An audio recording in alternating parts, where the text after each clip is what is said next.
Nos referimos previamente a los elementos del tiempo y el clima, y ahora vamos a hablar de los factores del tiempo y el clima, es decir, de los fenómenos que actúan sobre los procesos atmosféricos, modificando la magnitud en que se presentan los elementos. Según su origen, los factores pueden ser de orden astronómico, geográfico, meteorológico o regional.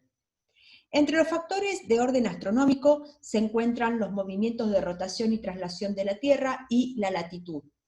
En forma más directa podríamos vincular a la latitud a un factor de orden geográfico, pero dada la importancia que tiene en la forma en que los rayos solares inciden sobre la superficie terrestre, es que la vamos a considerar dentro de este grupo. La Tierra, en su movimiento de rotación, gira sobre sí misma, determinando la alternancia del día y la noche, y a esa rotación la realiza sobre su propio eje, un eje imaginario que atraviesa al planeta por el polo norte y el polo sur, y que presenta una inclinación de 23 grados 27 minutos respecto a la perpendicular al plano de la órbita terrestre. La inclinación del eje es la que determina la ocurrencia de las épocas de las estaciones del año. Si observamos en este primer punto, que corresponde al mes de diciembre, vemos cómo los rayos solares se encuentran incidiendo en forma más directa y, por lo tanto, también con mayor perpendicularidad sobre el hemisferio sur.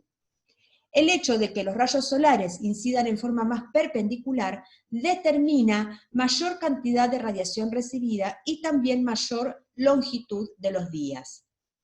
Luego la Tierra continúa con su movimiento de traslación alrededor del Sol. Vemos como siempre en ese movimiento de traslación mantiene la misma posición en su eje, y observamos en el punto contrario al que describimos recién, correspondiente al mes de junio, cómo ahora los rayos solares inciden en forma más directa sobre el hemisferio norte, determinando el verano para ellos, el invierno para nuestro hemisferio. En la forma en que llegan los rayos solares a la superficie terrestre, es decir, su mayor inclinación o su mayor perpendicularidad, juega también un rol importante la latitud. Y aquí observamos, recuerden que el ecuador se encuentra o se corresponde con la latitud 0 y que la latitud se incrementa a partir del ecuador. Vemos, y aquí se encuentra graficado por la coloración de los rayos solares, cómo sobre la región ecuatorial los rayos solares siempre durante todo el año van a incidir en forma más perpendicular que en otras áreas ubicadas a mayor latitud. Y esto determina, como dijimos previamente, que a mayor perpendicularidad a lo largo del año se va a recibir una mayor cantidad de radiación, y también determina una mayor homogeneidad en la cantidad de radiación recibida durante todo el año. Aquí vemos en lo que ocurre en el Ecuador para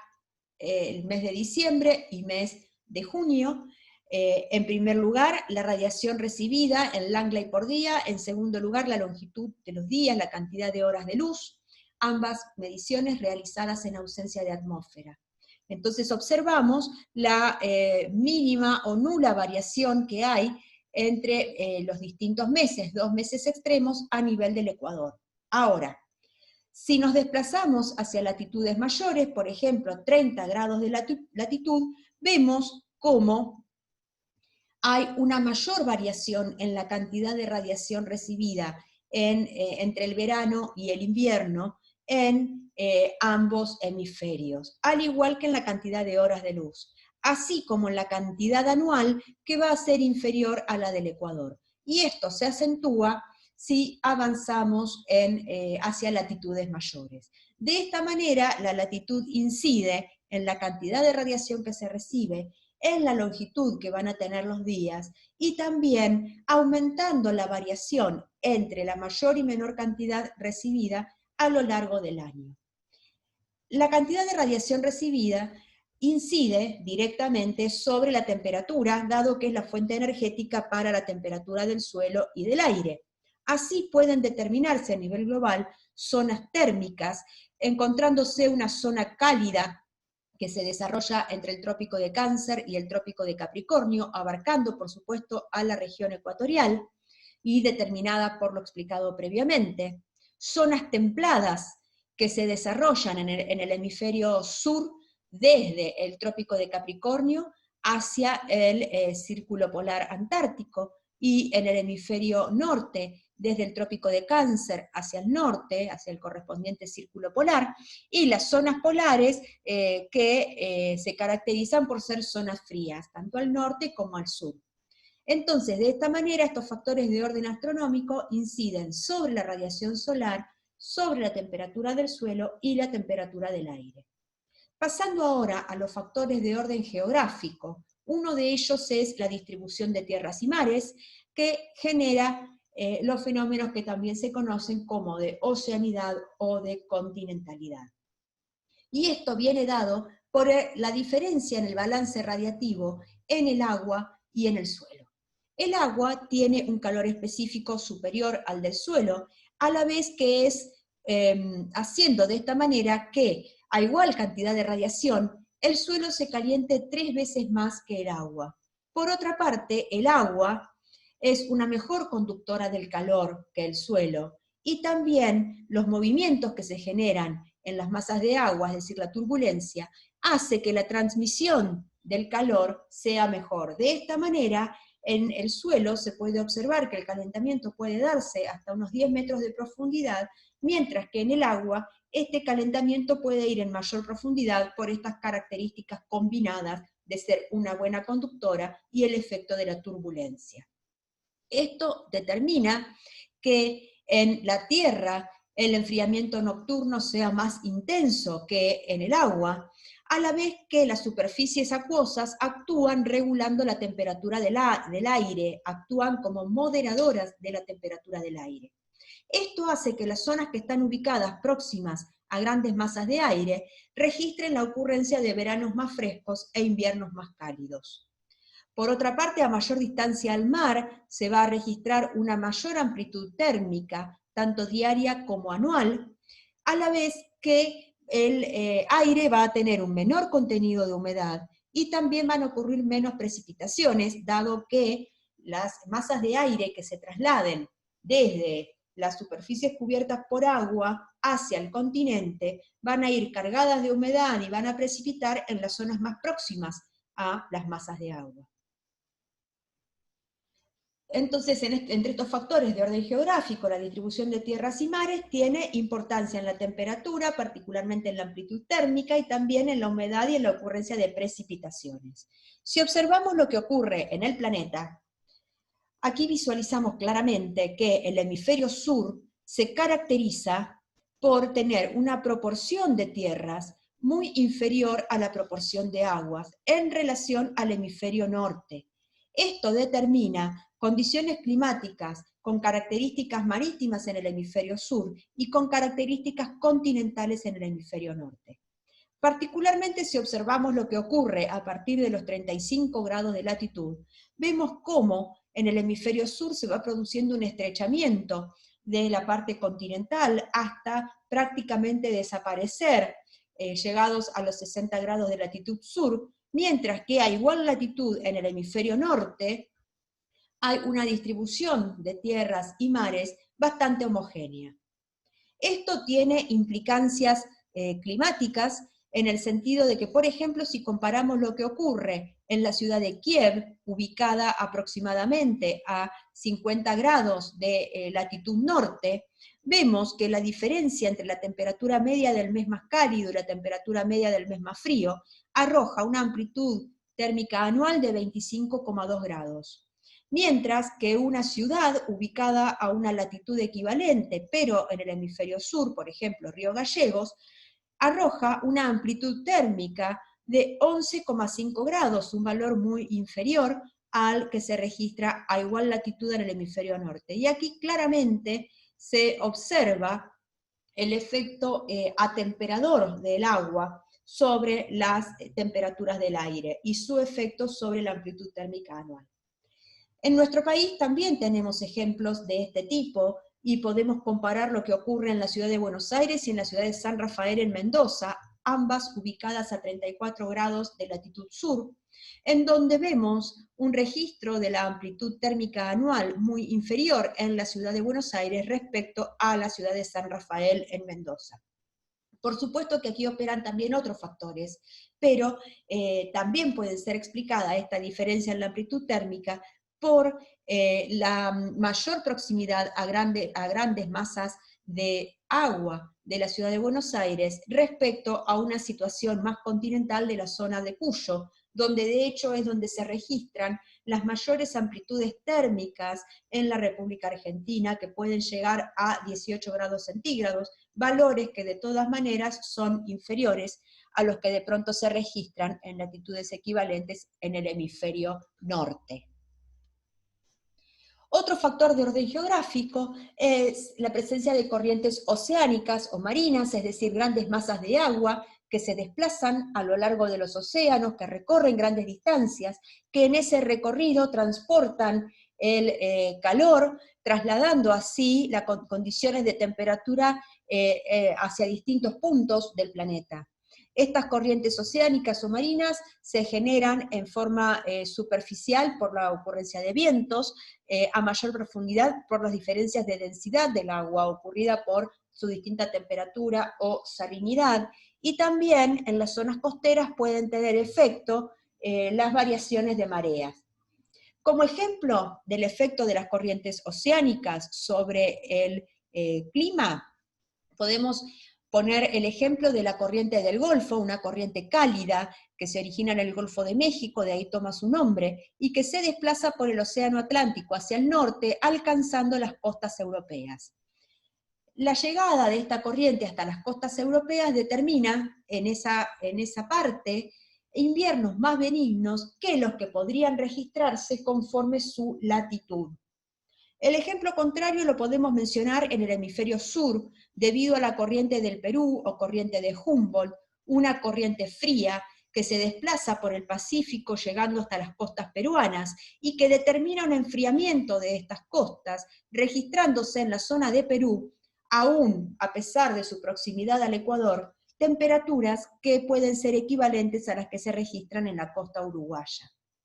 Asimismo, de esta manera se define en la costa del Pacífico menores temperaturas que las que se producen en la costa del Atlántico, que tiene la influencia de la corriente cálida de Brasil.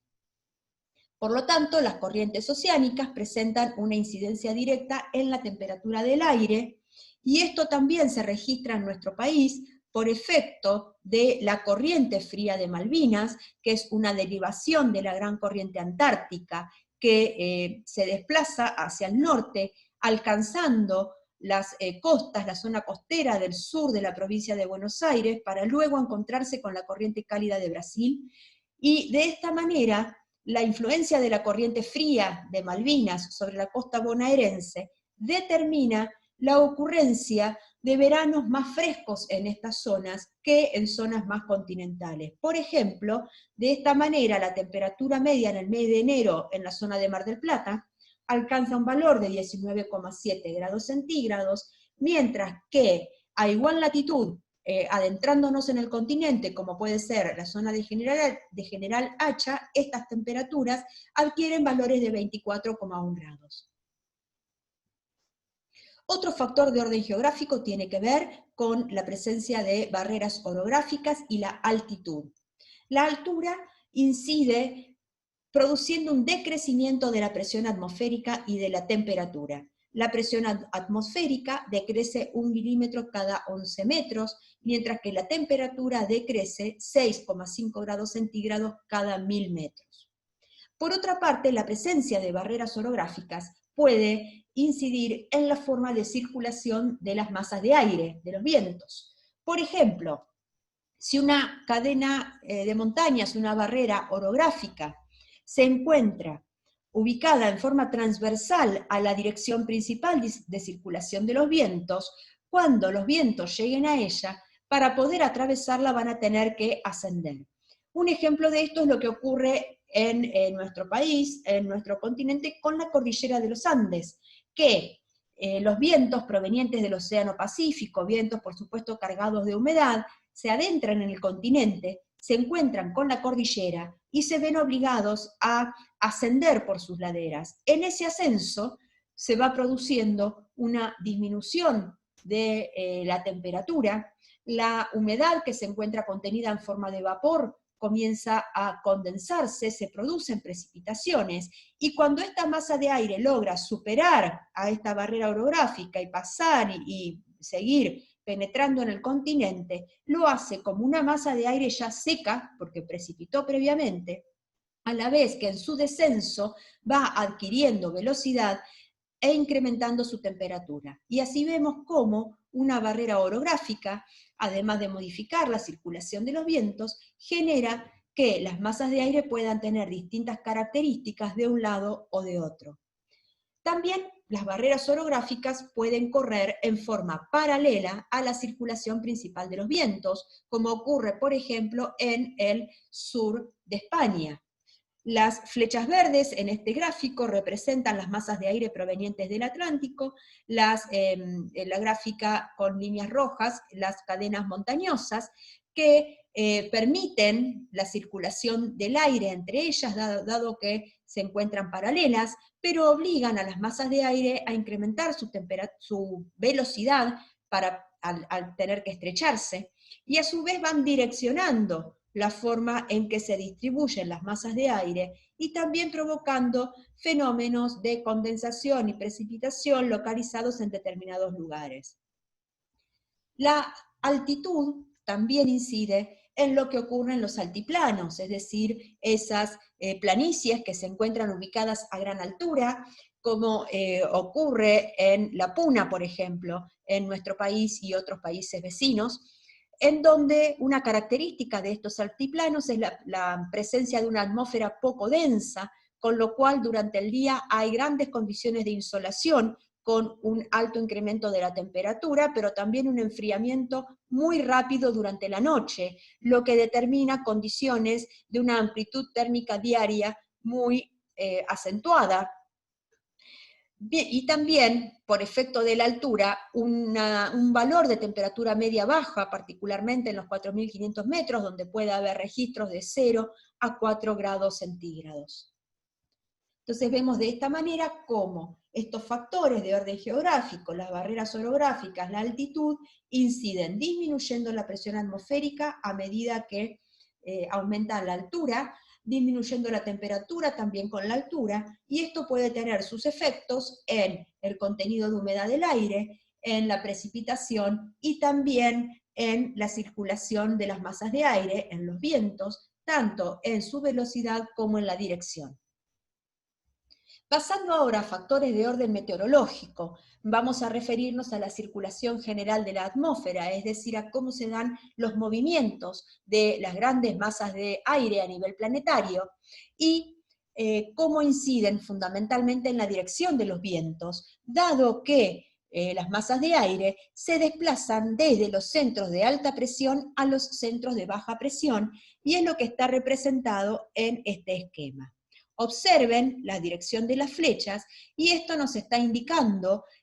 la circulación de masas de aire, desde centros de alta presión que se encuentran ubicados a 30 grados de latitud norte y latitud sur, hacia la zona ecuatorial, donde hay un centro de baja presión, una zona de convergencia,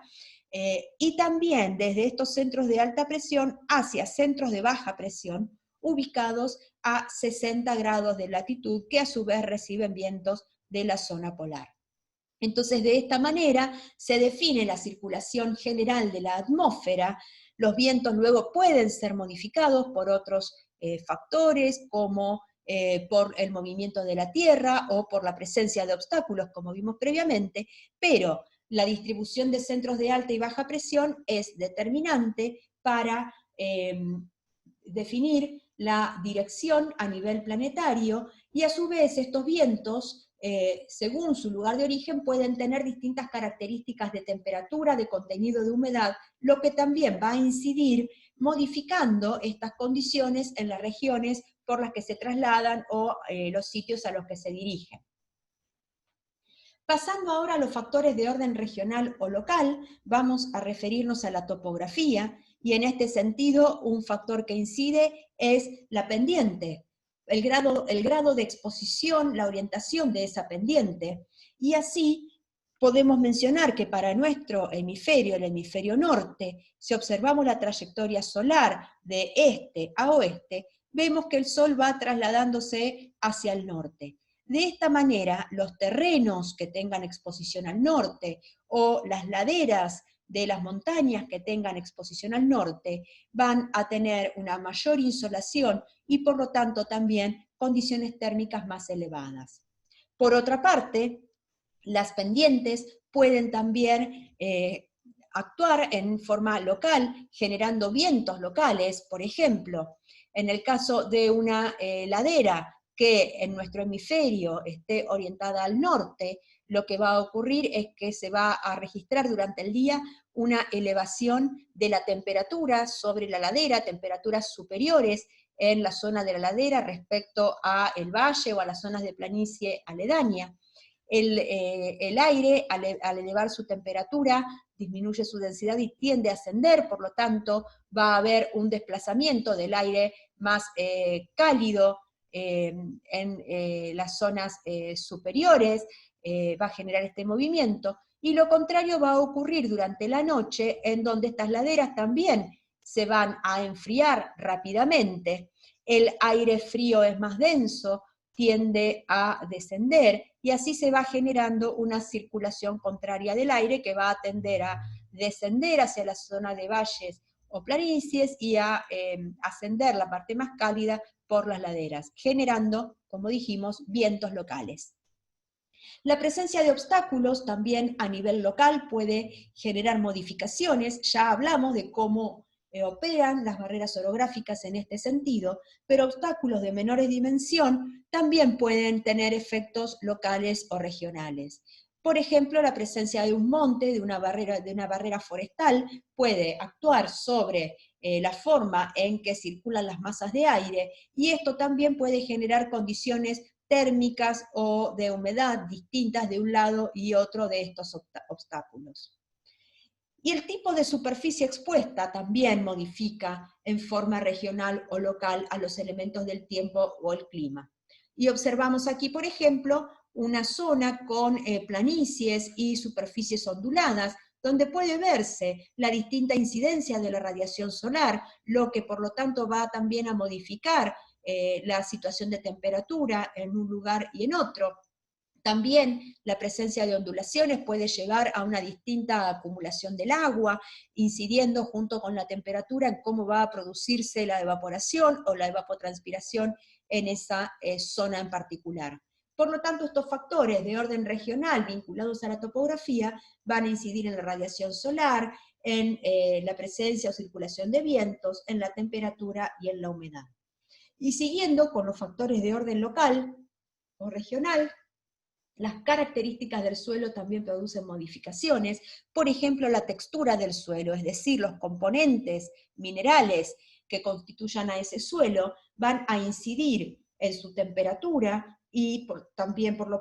tanto en la temperatura del aire, debido a que los distintos materiales pueden tener distinta capacidad calórica, distinta capacidad de transmisión del calor, distinto color, con lo cual determinan también que la radiación solar que llega pueda o no penetrar en mayor profundidad de un suelo. Suelos o superficies más claras van a determinar una mayor reflexión que superficies más oscuras y por lo tanto una menor penetración de la radiación en el suelo y consecuentemente una menor temperatura. Entonces, de esta manera, los componentes del suelo van a definir su color, igual que lo puede hacer la cobertura, como vemos en el ejemplo de esta imagen.